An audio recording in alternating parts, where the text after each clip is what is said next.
Okay, this is the video on solving rational equations. There's two methods. There's the common denominator method and clearing fractions method. So take a second to copy down the common denominator method. I'll teach you that one first.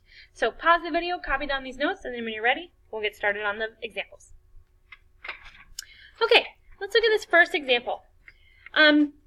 Looking at this one, we are trying to solve for x, right? And I notice that there's x in two different places, and they're in fractions. So this is actually pretty complex. So our idea is to try and make this simpler for ourselves so that we can actually use SADMAP to go ahead and solve. So the first thing I notice is that there are two fractions here. Let's combine those into one fraction. So we're going to need a common denominator. And looking at this, 12 and 2x. I think our common denominator, well, to get from 2 to 12, well, 2 goes into 12, so I think my common denominator is going to be 12, but it's also going to include x, because we have this x over here. So that means on this fraction, I'm going to have to multiply top and bottom by x. On this fraction, I'm going to have to multiply top and bottom by 6. That's going to give me 5x minus 6. Both of those over 12x equals 1 over 3x. And I can go ahead and combine that, so 5x minus 6 over 12x equals 1 over 3x. Now, the next thing that I notice is that I have x's in the denominators, which I really don't like having. So I'm going to go ahead and undo this dividing by 12x. So I'm going to undo dividing by 12x by multiplying by 12x. That is going to cancel here, and I'm going to get 5x minus 6 equals, well, here I would have 12x over 3x, and we know by simplifying that that's just going to give me 4, right? Because the x cancels out, and then 12 divided by 3 is 4. Well, now, look at this equation. It's super easy to solve. So I have 5x minus 6 equals 4. Add 6 to both sides. That gives me 5x equals 10. Divide by 5, and that gives me x equals 2. There's my answer. Okay? So what we did there is we combined the fractions so that we had divisions on both sides, and then we just undid the division by multiplying. Okay? Let's try this one. This is the same sort of situation, right?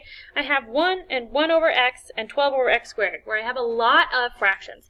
And I want to get rid of all those and just have one fraction. So for these, this would be 1 over 1. And for a common denominator there, I think the common denominator is just going to be x, because I could multiply this side by x, and I don't have to multiply that one at all.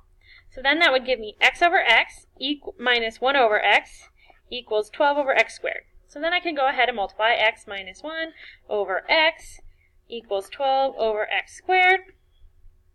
And then again, I want to get rid of this dividing by x. So how do I undo dividing by x? Well, I just multiply by x on both sides. Those cancel, I'm left with x minus 1. Now, here I have 12x over x squared. If I simplify those, right, x minus 1 equals 12 over x minus 1 divided by x minus 2 is x to the negative 1, or x in the denominator. Again, I still have that fraction, so how do I undo multiplying by x? I would then again, or divide by x, I would then again multiply by x. Now, careful here, I'm multiplying this whole side by x. So I'm going to probably have to use the distributive property, right? That would give me x squared minus x equals 12. Uh-oh. If you look at this, I see a squared. That means that we have a quadratic formula, or quadratic equation, which means we need to have it equal to 0. So x squared minus x minus 12 equals 0. Now, we can solve this any way we want. We can use the box method, we can factor. I'm going to go ahead and use the box method. That would give me x squared minus 12, and I need it to add to negative 1x.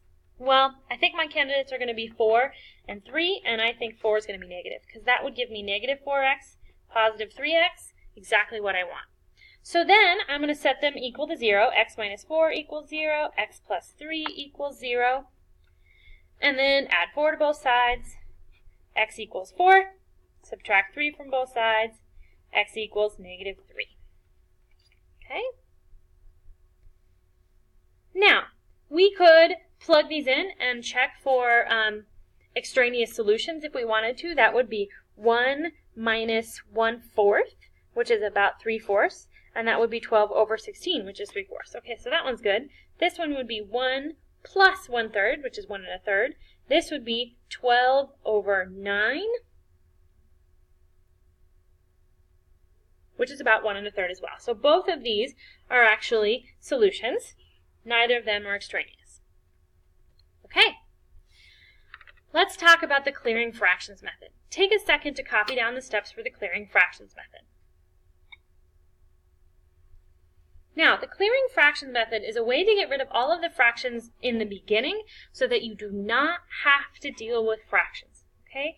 Really what you want to do, instead of looking at one side of the equation like we did over here, where we were looking at these two fractions, you really want to look at all fractions and think, what could I multiply each of these fractions by so that the denominators disappear, so that I essentially clear the fractions.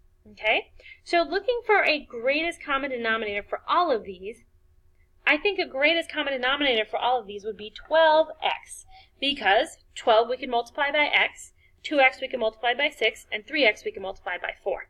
So we're going to go ahead and do that on each one. We are going to make them all, we're going to multiply them all by 12x. Okay, so times 12x, times 12x, times 12x.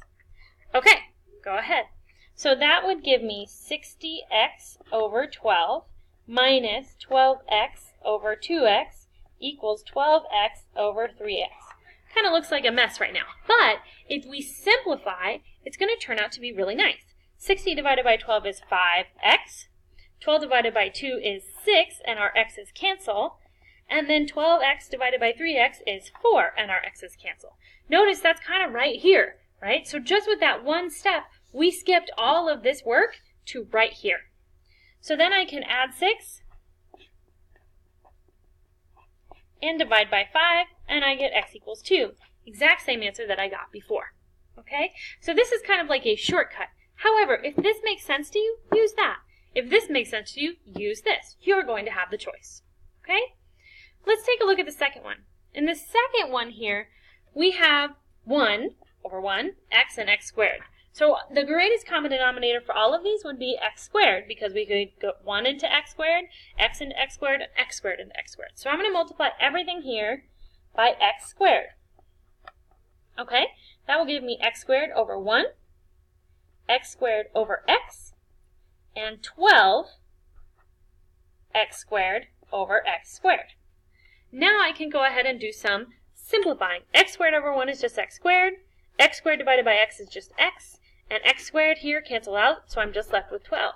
Again, notice we have jumped ahead to this spot on the last problem. So we're kind of skipping all of the common denominator stuff and just skipping ahead to this. Again, we would subtract 12 on both sides, and then use the box method.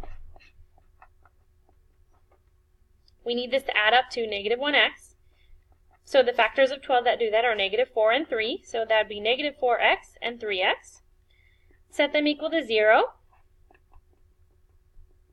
And then solve. Plus 4, x equals 4, minus 3, x equals negative 3. Again, we got the same answers, two different methods for doing it. Do the method that makes the most sense to you.